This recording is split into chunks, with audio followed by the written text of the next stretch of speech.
ஜெய் ஸ்ரீ மாத்ரே நமக. ஜெய் குருதர், ஜெய் குரு பரசுராம். நமஸ்காரம். நான் கரூர்லேருந்து வல்சலா பணிக்கர், பிரசன்ன ஜோதிடர். இன்றைக்கி நம்ம விசுவாசு வருட தமிழ் புத்தாண்டு பலன்கள் கும்ப ராசிக்கு எப்படி இருக்குன்னு பார்க்க போகிறோம். இந்த வருடம் எப்போ பிறக்குது அப்படின்னா 14/4/2025 திங்கட்கிழமை, பிரதமை திதி, கௌளவ கரணம், சுவாதி நட்சத்திரம், துலா ராசியில் இந்த வருடம் பிறக்குது. கும்ப ராசியை பொறுத்த வரைக்கும் ரொம்ப நல்லா இருக்குது. குருபலம் ரொம்ப நல்லா இருக்குது. அதாவது சனி ஏழரை சனி இன்னும் ரொம்ப கம்ப்ளீட் ஆகலை. ஆனால் ஜென்ம சனியிலிருந்து உங்களுக்கு பாத சனியாக மாறிடுச்சு. அதனால் சனி இன்னும் 2.5 வருஷம்தான் இருக்குது அதை கடந்து வரத்துக்கு. அதே மாதிரி உங்களுடைய ராசிக்கு ஏப்ரல் 26க்கு மேலே ராகு உங்களுடைய ராசிக்கு வராரு. ஜென்ம ராசியில் ராகுவும் 7ஆம் இடத்துல கேதுவும் வருது. 5ல் குரு வராரு. இந்த குரு ரொம்ப அற்புதமான பலன்களை கொடுப்பாரு.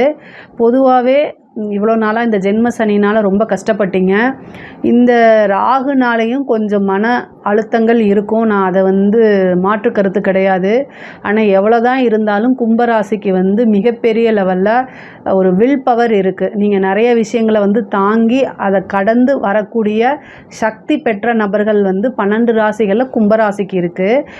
பொதுவாகவே நல்ல வில் பவர் கொண்ட ராசின்னு தான் நான் அதை சொல்லுவேன். பிரபஞ்ச ஆற்றல் மிக்க ராசி எது அப்படின்னா கும்பராசி தான். உங்களுக்கு இயற்கையாகவே இது நடக்க போகுது, இது பின்னால் வரும் அப்படிங்கிறது முன்கூட்டியே உங்களுக்கு தெரியும். அந்த விஷயங்கள்லாம் இந்த காலகட்டங்களில் அதிக மன உளைச்சலை ஏற்படுத்திக்காதீங்க.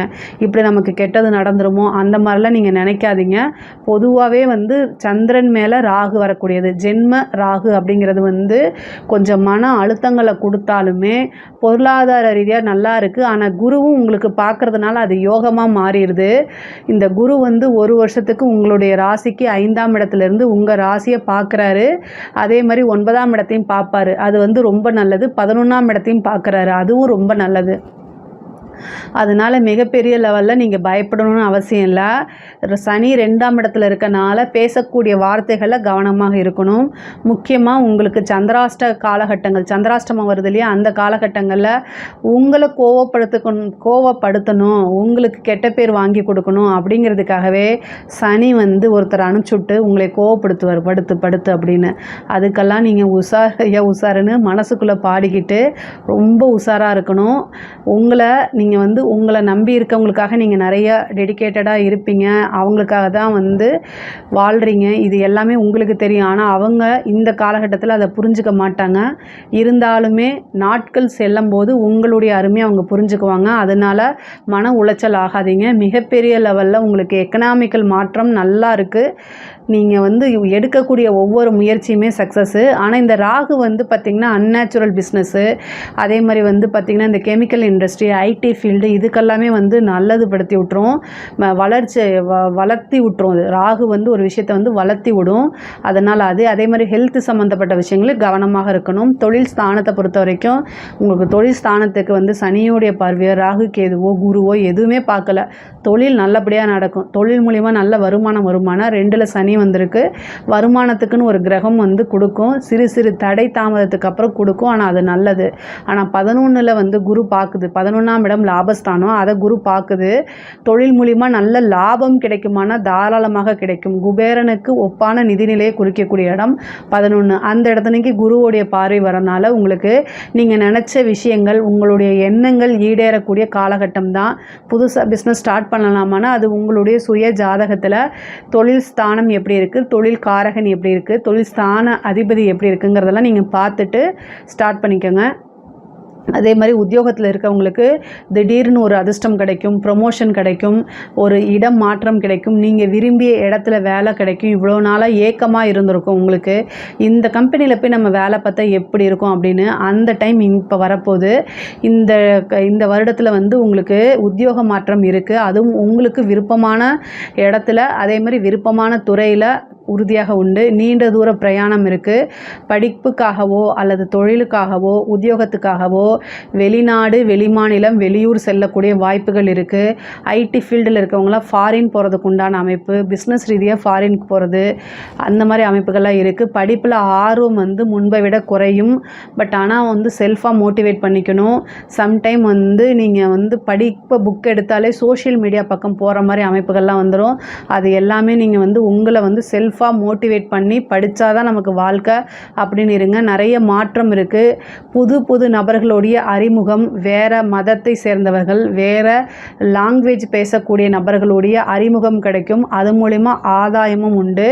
ஆனால் எப்போ யார்கிட்ட பேசினாலும் பழகினாலும் சரி, பொதுவாகவே ரொம்ப கவனத்தோடு பேசி பழகிறது நல்லது. உங்களுடைய ராசி அதிபதி சனி எப்பெல்லாம் புதன் கூட சேர்றாரோ அந்த காலகட்டங்களில் உங்களுக்கு ஒரு பெரும் ஏமாற்றம் இருக்குது. அதுவும் தெரியாத நபர்களாக இருந்தாலும் சரி, தெரிந்த நபர்கள் இருந்தாலும் சரி. தெரியாத நபர்கள்கிட்ட கூட பரவாயில்ல, தெரிஞ்ச நபர்களே உங்களை ஏமாத்துறதுக்கு வருவாங்க. ரொம்ப ரொம்ப கவனமாக இருக்கணும். இல்லை அப்படின்னா பிரச்சனை வரதுக்கு உண்டான வாய்ப்பு இருக்குது. அதனால் அதை பார்த்துக்கோங்க. படிக்கக்கூடியவங்க வந்து குழந்தைகளாக இருக்காங்கன்னா உங்களுக்கு ஏதாவது ஒரு பிரச்சனை அப்படின்னா உடனடியாக பேரண்ட்ஸ் கிட்ட சொல்கிறது தான் ரொம்ப நல்லது. பெண்களை பொறுத்த வரைக்கும் இந்த நல்ல அமைப்பு ரொம்ப ரொம்ப அருமையாக இருக்குது. முக்கியமாக வந்து உங்களுக்கு படித்து முடித்தோடனே பிளேஸ்மெண்ட் ஆகிறது, வேறு பக்கம் மாறுறது, இந்த மாதிரி விஷயங்கள்லாம் நடக்கும். இவ்வளோ நாளாக நீங்கள் எதிர்பார்த்த ஒரு போஸ்டிங்கு, நீங்கள் என்ன விஷயத்துக்காக எக்ஸாம்ஸ் எழுதிருக்கீங்களோ அதெல்லாம் நல்ல மார்க்கு, நிறைய ஐபிஎஸ் ஐஏஎஸ் இந்த மாதிரி விஷயங்கள்லாம் ட்ரை பண்ணிங்கன்னா கிடைக்கிறதுக்கு உண்டான வாய்ப்புகள்லாம் இருக்குது. பொதுவாகவே வந்து இந்த ஜென்ம ராகு வந்து எதுக்கு சப்போர்ட் பண்ணும் அப்படின்னா, இந்த பேபிக்காக ட்ரை பண்ணுறீங்கன்னா ஐவிஎஃப், இந்த டெஸ்ட் பேபிலாம் ட்ரை பண்ணுறீங்க அப்படின்னா தாராளமாக 100க்கு 200% இல்லை 500% சொல்லலாம்னு வச்சுக்கோங்களேன். இந்த டைமில் கும்ப ராசியில் குழந்தை இல்லாத நபர்கள், கல்யாணம் ஆகி எனக்கு 10 வருஷம் ஆயிடுச்சு, 5 வருஷம் ஆயிடுச்சு, குழந்தை இல்லை, நான் வந்து ட்ரீட்மெண்ட்டுக்கு போகிறேன், டெஸ்ட் பேபிக்கு போகிறேன், இல்லை ஐவிஎஃப்க்கு போகிறேன், இந்த மாதிரி இருந்தீங்க அப்படின்னா கும்ப ராசியில் இருக்கிறவங்க தயவு செய்து இந்த டைமில் ஒரு குலதெய்வ வழிபாடு பண்ணிவிட்டு ட்ரீட்மெண்ட் போங்க. இந்த டைமில் உங்களுக்கு சக்ஸஸ் ஆகும். ராகு கேதுக்கள் எப்போவுமே இயற்கையை விட செயற்கைக்கு தான் அதிக முக்கியத்துவம் கொடுக்கக்கூடிய கிரகம். அதுக்கு மட்டும்தான் பிளெஸ்ஸிங் பண்ணும். ஃபஸ்ட்டு அட்டம்ப்ட்லேயே நீங்கள் வந்து உங்களுக்கு ட்வின்ஸ் பிறக்கிறதுக்கு உண்டான வாய்ப்பு இருக்குது. ராகு சந்திரன் மேலே இருக்கிறது. அப்போது இப்போ கும்ப ராசிக்கு அந்த காலகட்டம், இந்த நாளை நீங்கள் இந்த டைமில் ட்ரை பண்ணுங்கள். குருவோடைய பார்வையும் இருக்குது, குருவும் 5ஆம் இடத்துல இருக்கார். சந்தான பிராப்தம் உறுதியாக உண்டு. இயற்கை முறையிலையும் சரி, செயற்கை முறையிலையும் சரி, 2 முறையிலையுமே வந்து சந்தான பிராப்தம் உறுதியாக உண்டு. 5ஆம் அதிபதியோட தசாபுத்திலாம் நடந்துச்சுன்னா 1000% உங்களுக்கு உறுதியாக உண்டு. ட்ரை பண்ணுங்கள். அதே மாதிரி ஒரு அதிர்ஷ்டம் அப்படிங்கிறது உங்களுக்கு இருக்குது. லாட்ரி, புதையல் இந்த மாதிரி யோகங்களும் உறுதியாக உண்டு. குடும்பஸ்தானத்தில் சனி இருக்கனால குடும்பத்தில் சிறு சிறு சண்டை சச்சரவுகள் வர செய்யும். அதே மாதிரி கணவன் மனைவியிடையே கேது வந்து 7ஆம் இடத்துல இருக்கிறதுனால கணவன் மனைவியிடையே வாக்குவாதம், சண்டை சச்சரவுகள் இதெல்லாம் வரும். அதனால் மன உளைச்சல் இந்த மாதிரி வரும். சிலருக்கு வந்து திடீர் திருமணம் ஆகிறது, ரிஜிஸ்டர் மேரேஜ் ஆகிறது, லவ் மேரேஜ் ஆகிறது, இந்த மாதிரி அமைப்புகள் இருக்குது. 11 கூடைய குரு வந்து 5ஆம் இடத்துல இருக்கிறாரு. உங்களுக்கு 5ஆம் இடத்துலேருந்து 11ஆம் இடத்தை பார்க்குறாரு, உங்களுடைய ராசியை பார்க்குறாரு. கேது 7ஆம் இடத்துக்கு வந்திருக்கனால திடீர்னு திருமணம், ரிஜிஸ்டர் மேரேஜு, இந்த மாதிரி பேரண்ட்ஸோடைய சப்போர்ட் இல்லாமல் மேரேஜ் இந்த மாதிரி ஆகிறதுக்கு உண்டான வாய்ப்பு இருக்குது. ஆனால் திருமண பிராப்தம் இருக்கா அப்படின்னா தாராளமாக இருக்குது. 7ல் கேது வந்திருக்கு. நீங்கள் விநாயகர் வழிபாடு பண்ணுங்கள். அதுக்கு உண்டான பரிகாரத்தை பண்ணிங்க அப்படின்னா கலத்திர தோஷம் நிவர்த்தியாகி உங்களுக்கு திருமண பிராப்தம் உறுதியாக உண்டு. அதே மாதிரி கடன் ரீதியாக இருக்கக்கூடிய பிரச்சனைகள்லாம் வந்து படிப்படியாக குறையிறதுக்கு உண்டான அமைப்பு இருக்குது. வருமானத்தில் வந்து முன்பை விட நல்ல அதிகரிக்கும். அதாவது இன்கம், சோர்ஸ் ஆஃப் இன்கம் வந்து உங்களுக்கு பல வகையில் வரதுக்கு உண்டான அமைப்புகளை உருவாக்கி கொடுக்கும். ஆனால் அதுக்குண்டான முயற்சியை நீங்கள் போட்டு தான் ஆகணும். 7ஆம் இடத்துக்கு வந்திருக்கக்கூடிய கேது வந்து பழைய பார்ட்னர்ஷிப் இருக்குது அப்படின்னா அந்த பார்ட்னர்ஷிப்பெல்லாம் வந்து மாறி புதுசாக பார்ட்னர்ஷிப்பை உருவாக்கி கொடுக்கறதுக்கு அமைப்பு இருக்குது. ஆனால் எவ்வளோ பிரச்சனைகள் இருந்தாலும் சரிங்க, தொழில் பொருளாதாரம் நல்லா இருக்குது. நீங்கள் உங்களுடைய கணவன் மனைவியிடையே இருக்கக்கூடிய பிரச்சனைகளை சமாதானமாக போய்க்கிறதா ரொம்ப ரொம்ப நல்லது. குரு 5ல் இருக்கனால பூர்வீக சொத்துக்கள், தாத்தாப்படி சொத்துக்கள் இது எல்லாமே தானாக வந்து சேரும். தாயாருடைய தேக ஆரோக்கியத்தில் கவனமாக இருக்கணும். சனியோடைய பார்வை தாயாருடைய ஸ்தானத்திற்குனால தாயாருடைய தேக ஆரோக்கியத்தில் இதாக இருக்கணும். தாயாருக்கு சிறு கண்டம் அப்படின்னு சொல்லக்கூடிய அமைப்பு. ஏன்னா இங்கே சந்திரன் மேலே உங்களுக்கு ராகு இருக்குது, தாயாருடைய ஸ்தானத்தை சனி பார்க்குறாரு. அதனால் தாயாருடைய உடல் ஆரோக்கியத்தில் மிக மிக கவனம். அதே மாதிரி வண்டி வாகனங்கள் இரவு நேரங்களில் பிரயாணம் போகும்போது ரொம்ப ரொம்ப ஜாக்கிரதையாக போங்க. ராகு காலத்தில் துர்க்கை வழிபாடு பண்ணுறது ரொம்ப ரொம்ப அவசியம். திங்கட்கிழமை வரக்கூடிய ராகு காலத்துலேயும் சனிக்கிழமை வரக்கூடிய ராகு காலத்துலேயும் பரிகாரம் பண்ணுங்கள். உங்களுக்கு என்ன பரிகாரம் வேணும்னு சொல்லுங்கள், கமெண்ட்ஸில் நான் சொல்கிறேன். கண்டிப்பாக நான் ஆன்சர் பண்ணுவேன் உங்களுக்கு. ராகு காலத்தில் ராகுவோடைய வீரியத்தை குறைக்கிறதுக்கு ராகு காலத்தில் வழிபாடு பண்ணுறது ரொம்ப ரொம்ப அவசியமானது. கோர்ட்டு கேஸு பிரச்சனைகள் இருக்குது அப்படின்னா அது எல்லாமே சால்வ் ஆகி உங்களுக்கு ஃபேவராக மாறுறதுக்கு உண்டான அமைப்புகள் இருக்குது. கலைத்துறை சம்மந்தப்பட்டவங்களுக்கு மிகப்பெரிய லெவலில் பிரம்மாண்டமான வளர்ச்சி.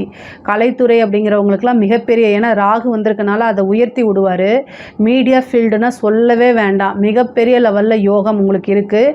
குருவும் இருக்கனால உங்களுடைய அந்த வளர்ச்சிங்கிறது உங்களுடைய வாழ்க்கை முடிகிற வரைக்கும் நீங்கள் மிகப்பெரிய பிரபலமாகவே இருக்கக்கூடிய அமைப்புகள்லாம் இருக்குது. இந்த டைமை கரெக்டாக யூஸ் பண்ணிக்கோங்க. பெரிய பெரிய பாராட்டுகள் அங்கீகாரங்கள்லாம் கிடைக்கும்.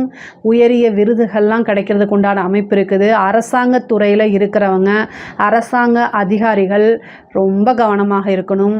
உங்களுக்கு பனிஷ்மெண்ட் வாங்கி கொடுக்க உங்களை சுற்றி இருக்கக்கூடிய நண்பர்கள் தயாராக இருக்காங்க. உங்களுடைய எதிரிகள் உங்களை ஒருபோதும் பழிவாங்க மாட்டாங்க. உங்களுடைய நண்பர்கள் மட்டுமே உங்களை வாங்குவாங்க. ஏன்னா கும்பராசிக்கு அது இயல்பாகவே இருக்குது. ஏன் தெரியுமா? கும்பராசிக்கு 5 குடையவரும் 8 குடையவரும் ஒருவரே போகிறாரு. யார்? புதன். புதன்னா நண்பர்கள். அதில் வந்து மேல் ஃபீமேல் 2 வெர்ஷனும் இருக்குது. ஸோ அதனால் நண்பர்கள்கிட்ட எப்போவுமே ஜாக்கிரதையாக இருங்க. இந்த காலகட்டங்களில் புதன் எப்போல்லாம் சனியை பார்க்குதோ, புதனும் சனியை எப்போல்லாம் சேருதோ, இந்த 1 வருட காலத்துக்கு ரொம்ப ஜாக்கிரதையாக இருங்க. யார்கிட்ட? உங்களை சுற்றி இருக்கக்கூடிய நண்பர்கள்கிட்ட. அவங்க கூட ஜாலியாக பேசுங்க, பழகுங்க. உங்களுடைய சீக்ரெட்ஸை எதுவும் பகிர்ந்துக்காதீங்க. உங்களுடைய பிரச்சனைகளை எதுவுமே பகிர்ந்துக்காதீங்க. முக்கியமாக நீங்கள் என்ன தப்பு செய்கிறீங்களோ, தெரியாமல் மனிதனாக இருந்தாலே தவறு செய்வது இயல்பு. என்ன தப்பு செஞ்சாலும் அதை வந்து நீங்களே சரி பண்ணுறதுக்கு முயற்சி பண்ணுங்கள். ஒருபோதும் நம்பி உங்கள் ஃப்ரெண்ட்ஸ் கிட்ட சொல்லாதீங்க தயவு செய்து. அதனால் பிரச்சனை உங்களுக்கு தானே தவிர வேறு யாருக்கும் கிடையாது. அதனால் ரொம்ப ரொம்ப கவனமாக இருக்கணும். மற்றபடி கும்ப ராசிக்கு எல்லாமே ரொம்ப ரொம்ப நல்லா இருக்குது. தெய்வ வழிபாடு, தெய்வ அனுகிரகம்லாம் பண்ணிக்கோங்க. 5ல் வந்திருக்கக்கூடிய குரு வந்து அதிர்ஷ்டத்தை கொடுக்கறதுக்கு தெய்வ வழிபாடு பண்ணுங்கள். லக்ஷ்மி நரசிம்மர் வழிபாடு பண்ணிங்கன்னா இன்னும் நல்ல சிறப்பான பலன்கள் கிடைக்கும். அதே மாதிரி வந்து திடீர்னு ஒரு அதிர்ஷ்டம், லாட்ரி, புதையல் இந்த மாதிரி ஒரு யோகத்தையும் கொடுத்துருவார். பொதுவாகவே கும்பராசிக்கு இயற்கையாகவே இந்த பிரபஞ்ச சக்தி இருக்கனால இந்த டைமில் வந்து ஒரு உபாசனை எடுத்தீங்க அப்படின்னா இன்னும் உங்களுடைய வாழ்க்கை ஃபுல்லுமே அந்த தெய்வம் ஒரு நிலையில் இருக்கும். உங்களுடைய கஷ்ட காலங்களையும் துன்ப காலங்களையும் உங்கள் கூட இருந்து உங்களை வழி நடத்தும், உங்களுக்கு ஆதரவாக இருக்கும். அதனால் இந்த 5ல் வரக்கூடிய குரு வந்து நீங்கள் அசால்ட்டாக விட்டுறாதீங்க. ஒரு உபாசனை எடுங்க, குருநாதர் வழிபாடு பண்ணுங்கள், குருநாதர்கள்கிட்டலாம் ஆசீர்வாதம் வாங்குங்க, முடிஞ்ச அளவுக்கு மெடிடேஷன் பண்ணுங்கள். அது இன்னும் உங்களுக்கு ரொம்ப நல்லது. மெயினாக வந்து இந்த ஜென்ம ராகிலிருந்து தப்பிக்கணும் அப்படின்னா தெய்வ உபாசனை, மெடிடேஷன் தான் சிறந்த வழி. இதில் ஏதாவது உங்களுக்கு சந்தேகம் இருக்குது அப்படின்னா கமெண்ட்ஸில் கேளுங்க, கண்டிப்பாக நான் ஆன்சர் பண்ணுறேன். நம்மளுடைய சேனலை லைக் பண்ணுங்கள், ஷேர் பண்ணுங்கள், சப்ஸ்கிரைப் பண்ணுங்கள். நன்றி, வணக்கம். கடவுள் அருள் டிவியை பார்த்தமைக்கு நன்றிகள். மேலும் இது போன்ற தகவல்களை தெரிந்து கொள்ள கடவுள் அருள் டிவியை சப்ஸ்கிரைப் செய்யுங்கள். மறக்காமல் பெல் ஐக்கானை கிளிக் செய்யுங்கள்.